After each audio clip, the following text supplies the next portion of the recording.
আপনার সামনে কিংবা আপনার পেছনে আপনার প্রথম কাজ হচ্ছে আল্লাহকে ধন্যবাদ দেওয়া। বলেন সবাই সুবহানাল্লাহ। কি সুন্দর কথা আল্লাহ তাআলা বলছেন, খুব খেয়াল করবেন। আল্লাহ বলছেন, সবর ধারণ করো তাদের কথার ব্যাপারে যারা তোমার ব্যাপারে বদনাম করে। এর কারণ আমি আল্লাহ জানি তারা যা বলছে সত্য নয়, বরং তুমি হচ্ছ আসল সত্যবাদী। তুমি সেই অন্যায়টা করো নাই।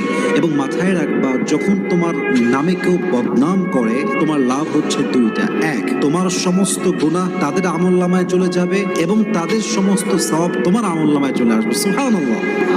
তো যারা বদনাম করবে তাদের জন্য আপনি আফসোস করবেন যে ইস রে, আমার ভাইটা বোঝে না, আল্লাহ আমার ভাইকে তুমি হেদায়াত দান করো। কিন্তু মানুষের বদনামের জন্য, অন্যের চরিত্র নষ্ট হওয়ার জন্য নিজের চরিত্র নষ্ট করা, এটা বোকামি ছাড়া আর কিছুই হতে পারে না। ঠিক কিনা বলেন? যখন আপনার নামে কেউ বদনাম করে আপনার সামনে কিংবা আপনার পেছনে, আপনার প্রথম কাজ হচ্ছে আল্লাহকে ধন্যবাদ দেওয়া। বলেন সবাই সুবহানাল্লাহ। কি সুন্দর কথা আল্লাহ তাআলা বলছেন, খুব